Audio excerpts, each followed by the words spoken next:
What is going on, everyone? My name is Andy. Welcome back to another FPL video. Today we're talking about captaincy ahead of game week 22. The deadline is just a little bit later today, so we've got to get these decisions locked in. I'm going to go through the main candidates as well as all the other matches just to see if there's any differentials and stuff like that. So if you do enjoy or have been enjoying these captaincy videos, please do continue to give them a like. Hit subscribe if you're new around here. Follow me on Instagram if you don't already. Road to 10,000. By the time this video goes out, I might have already hit it, but just in case, head on over to Instagram. Check out what's been going on over there. Hit that follow button. Let's jump into the captaincies. Okay, let's start off with Burnley versus Man City. And I would say, after last week when Man City beat Sheffield United, but only by 1 goal, that people are probably a little bit put off by this matchup and going for Man City players again. Let's not forget that in the reverse fixture, Man City put 5 goals past Burnley, and they generally have a pretty good record.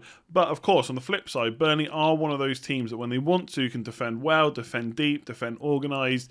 And it can be a frustrating game to watch. And sometimes in FPL, it's about taking out the frustrations. You watch this game, and it takes Man City kind of 50, 60 minutes to break down Burnley. And then they just do what they did against Sheffield United. And I wouldn't say that they stopped attacking, but there was no real emphasis on getting that second, getting that third goal, right? And obviously, they kept on attacking. It's not like they just sat deep against Sheffield United, but I don't know, there just wasn't that spark there. But obviously, they did make quite a few changes, right? They had Kyle Walker, who's a much different right back to what João Cancelo does, and you'd imagine he would be back in, right? So anyone that kind of captain players off the back of the previous game before Sheffield United, where Cancelo got 17 points and now he's frustrated that he didn't play, I think you have to go in with a different mindset to this game. He almost certainly is going to play. And the fact that Burnley probably aren't going to come out and attack Man City too much. They're going to defend deep. We know where Cancelo is going to play an attack. He's going to be in that midfield. You would say this is almost certainly another clean sheet for Man City, right? Almost guaranteed, but obviously you can't say that 100%. So straight away he's starting at 6 points, plus any attack and returns on top of that. Now, the key question you have to ask yourself is how many attack and returns in general, like how many goals will Man City get? Now, Burnley defence is seen as a really good defence, and it is, to be fair. They don't usually concede a huge amount of goals. Obviously got a really good goalkeeper, really good centre-back partnership in me and Tarkowski. But if you look at the numbers, they're not actually that good. Like 1.41 expected goals conceded so far over the season is pretty poor, and it's only gotten worse over the last kind of 6 slightly, and then the last 4 as well. Now, they have played really tough games in the last 4. So they played Chelsea, Villa, Liverpool and West Ham. So one thing that tells me, okay, it makes sense that the defensive stats have got worse, but it also tells me, well, teams can get at them, right? And we saw Man City do that before, and they played Man United and Sheffield United before that to make up the 6 games. So I think this is a fairly good fixture for Man City. I could see them definitely getting more than a couple of goals in this one. As always, I know it's cliche and I say this a lot, but the early goal is probably going to matter. You get an early goal and then suddenly it's a whole different game. If it takes you 50, 60 minutes to break them down, you're probably not going to get too many more after that. And Burnley are unlikely to really change their setup or change their game plan too much against Man City, because you know what will happen. You'll get absolutely battered if you try and take them on. So João Cancelo, I think, is a good option if you want to go for a defender. You know, if you've watched this channel for a while, you know I don't particularly like captain and defenders because it can all go wrong as soon as they lose the clean sheet. Other options, Sterling got a full rest. You'd imagine he will play. I think he's an outside shot this week. 9 shots in the box, 3 chances created. Same stats as last week, so obviously he didn't play. And this is looking at last 4 matches rather than last 4 game weeks. And Gundogan, now his shots in the box are slowly, every time I do a captaincy video, they're slowly coming down. So he's only had 2 shots in total over the last 2 games. And he scored 2 goals from that. Now, he is still getting in the box. He wasn't on the end of many of those chances against Sheffield United, but he is getting into the right positions. He's taken a lot of set pieces. We think he's on penalties as well. So I don't think he's a bad option. I just worry that, you know, maybe he'll get a rest at some point. Obviously, the games are coming in quick succession. And generally, this could just be one of those tough games where City win like 1 or 2-0. And if your player isn't involved, then it looks really bad. And obviously, with Man City, they've got lots of ways to be scoring goals. They don't have to, you know, concentrate on a single player that's going to score the goals. They've got pretty much a whole team that can do it, right? Including their defenders like Cancelo. So I don't mind Man City attackers this week for captaincy, and we know what they can do against Burnley, but it could be one of those frustrating ones, although the numbers kind of say otherwise, and I'm definitely expecting Burnley to concede. Obviously, no clean sheets here. It's just a matter of how many do you think Man City can get. So Liverpool versus Brighton is going to be a really interesting one, because I would imagine as soon as Salah got 2 goals against West Ham, a lot of people probably switched their captaincy to Salah. Now, some people would have done it anyway. We talked a few weeks ago or a few game weeks ago about Salah captaincy in this game because there aren't a huge amount of other kind of standout options. Obviously, we've just spoken about Man City. We'll talk about Man United in a minute. There are other options, but there's no kind of standout. Like, you know, West Brom versus Spurs in 23, you would say that's a bit of a standout fixture.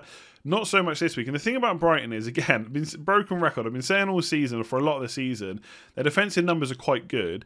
And in fact, they've gotten a bit better. So from 1.04 expected goals conceded over the whole season, they're actually down to 0.8 over the last 4.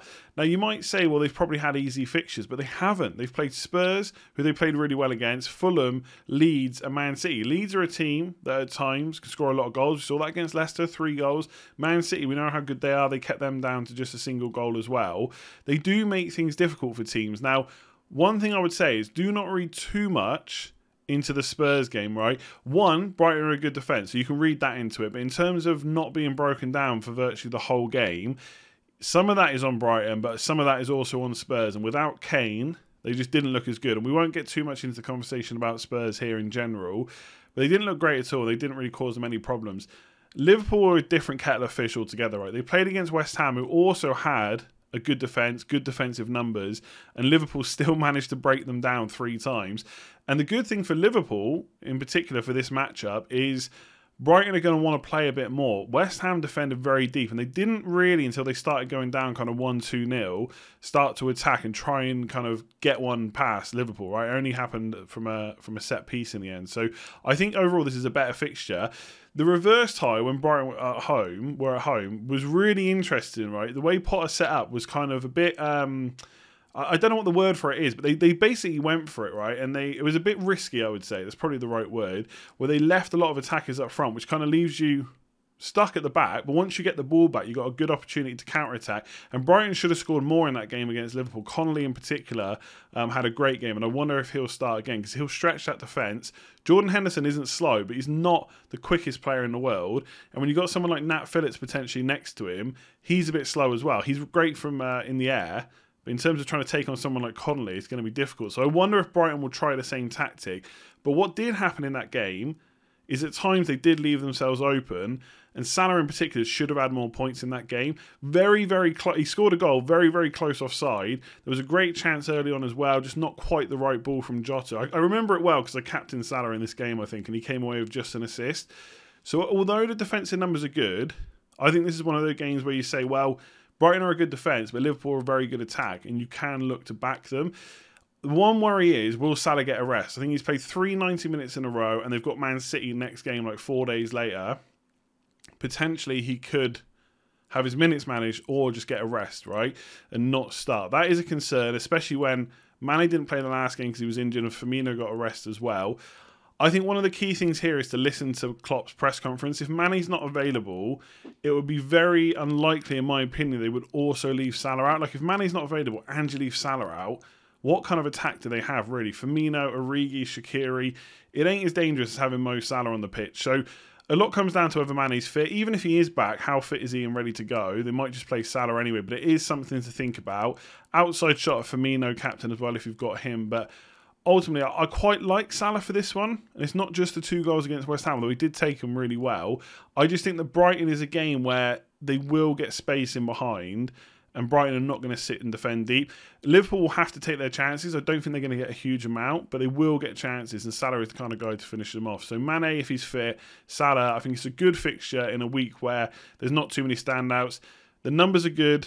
They've played some good teams. But Liverpool are not as bad as Spurs were last night, and they'll definitely get some chances, and I see goals in this one. But this is a really interesting matchup for Man United against Southampton. Now, most of the time, most people will say Southampton are a good side, and I would agree with that, and that this will be difficult. But Man United already put 3 goals past them in the away fixture.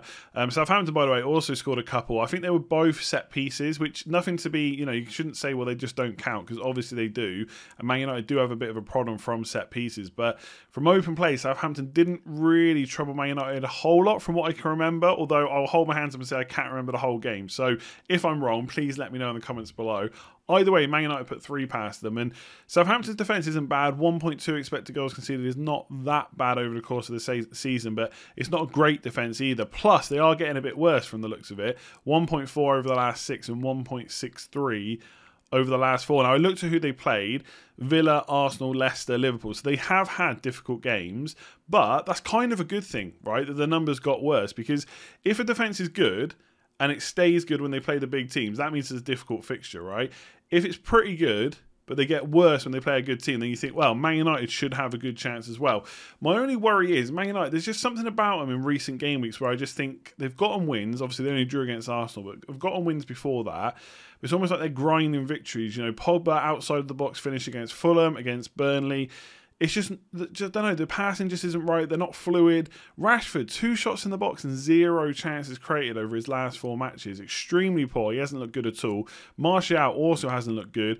Cavani, decent, gets into the right positions. His expected goals are really good because, you know, the goal chances he gets are right in front of goal, and his movement's decent. He missed some chances against Arsenal. Look, on another day he puts them away, so I wouldn't be too concerned about him. Whether or not he starts this game, who knows?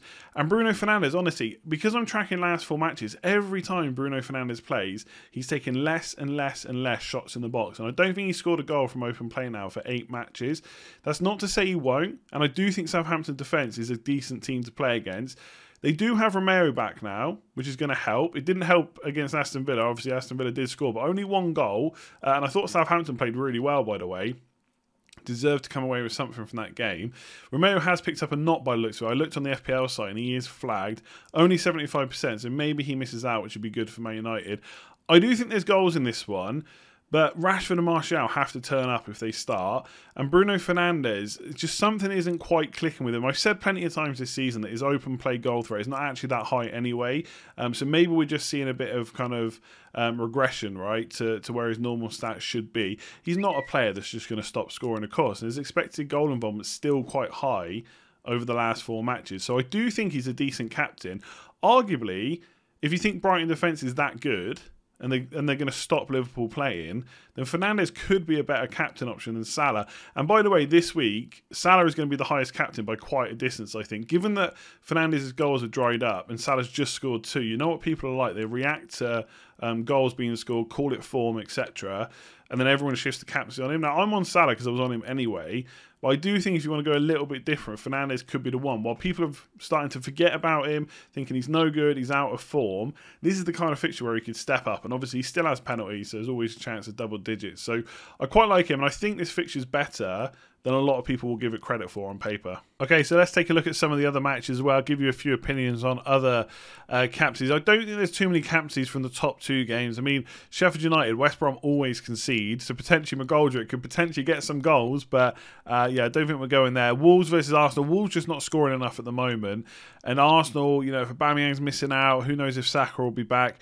There's just not enough there for me to even look at an outside captaincy pick. Crystal Palace has always been a decent fixture for most of the season, so you never know. Callum Wilson just scored a couple of goals. You could look there. Realistically, the other matches we're looking at are probably Leeds versus Everton, Villa versus West Ham. For Spurs versus Chelsea, I think that's a really interesting game because Kane is probably not going to be back for it. What will Jose Mourinho and Spurs do to give them any kind of a chance against Chelsea? I'm guessing they're going to sit deep and try and counter-attack them with Son right through the middle as normal. But it was not a good game against Brighton. And Chelsea, I think, have only had 5 shots against them in the last 2 games since Tuchel come in. And obviously playing this 5 at the back, and it's working pretty well. Now, Spurs should offer them a bit of a different test to the last couple of fixtures. But at the same time, I think it's going to be difficult. So given that a lot of people don't own Chelsea players right now, and obviously we're still not 100% sure on who's going to start week to week, I think that's a good fixture to avoid, but definitely a good fixture to monitor, especially when you're starting to look for potentially Spurs captains against West Brom. Will Vinicius start? How does that affect Son, etc.? So there's lots to be taken away from that game, but I wouldn't be looking at it from a captaincy point of view. I think Leeds versus Everton is a really good match. The reverse fixture, I think it was 1-0 Leeds, but realistically there should have been goals or more goals for both sides. Like, Leeds had loads of chances, as you might expect, but so did Everton, as you also might expect, because the Leeds defence is pretty bad. Now, Everton's attack has not been great at all, and obviously there was a lot of hype last week against Newcastle that because they had good fixtures, it was time to bring Calvert-Lewin in. And again, I won't go into too many details on this. I don't think it was a bad move. The hype was probably a little bit overblown, but this is definitely a good fixture. So if you did want an outside captaincy shot and you want to give Everton another go, Leeds always give up chances, right? Really good result against Leicester 3-1, but Leicester could have scored more. So could Leeds, to be fair. And I think that's the kind of game it will be in this one. I think Leeds will open Everton up.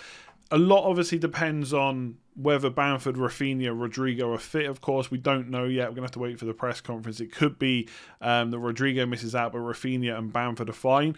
The more players that miss out, the worse Leeds are going to be. We know they have a system and all the players are drilled, all the players are super fit, etc. But Rafinha in particular has been extremely good this year. So him missing out would be quite bad. Obviously, Bamford definitely would be. But if they're fit, I think this is a good fixture. And I also think outside shot, Rodriguez and Calvert-Lewin decent too. Luca Dean I wouldn't go anywhere near because I can't see how Everton don't concede in this one. Villa versus West Ham is pretty cool, pretty nice match as well. They are both good defences, right? If I had an attacker and they were playing Villa or West Ham, I wouldn't necessarily expect too many returns, but I think they'll both see this as a match they should be winning. Right, Villa have done extremely well this year, but so have West Ham. Right, they're so far up the table; it's pretty crazy. David Moyes done a great job. I think this is a game they both think they'll win, and they'll both go out to attack. We saw West Ham sit deep, and like I said earlier, it took them a while to get going against Liverpool. But they've actually got for a team that's got like Rice and Soucek sitting in front of a pretty good defence, that's well organised, can sit deep at times. They've actually got quite a few flair players in front: Benrahma, Fornals, Lanzini, whoever it might be. And then Antonio up front, we always know is going to get into position. So I think there's goals in this one, and I think the likes of Grealish, Watkins or Antonio are all pretty nice options as differential captains. Obviously, you know my style with captains. I always go for kind of the obvious choice, the safe choice, whatever you want to call it. So the likes of Salah, Fernandes, Kane, Son, De Bruyne, etc.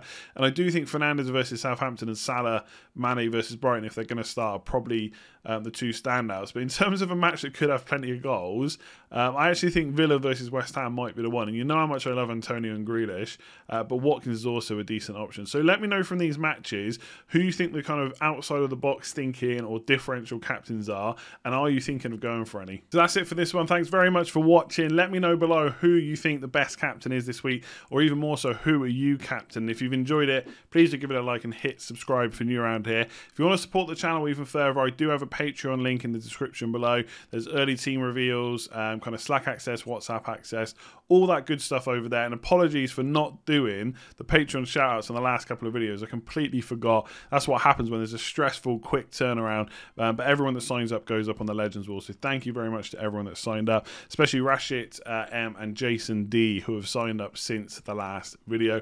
Lastly, if you've not followed me on Instagram, there's a link to that in the description below. I'm trying to get to 10,000 followers. I have recorded this video in advance, so potentially I might already be there. Even if I am, if you're an Instagram user, make sure to give me a follow. I'm trying to do a bit more extra content over there, especially during games. So when a game's finished, live reactions to goals as well, like Chris Wood recently, and hopefully some more this week as well during the midweek and at the weekend, of course. I'll leave it there. I'll be back later on for a deadline stream at 3:30 to take us through to the 4:30 Game Week 22 deadline. Hopefully the stream works, unlike on Sunday. Fingers crossed. Otherwise, I'll see you there. Give the video a like, hit subscribe, and good luck this week.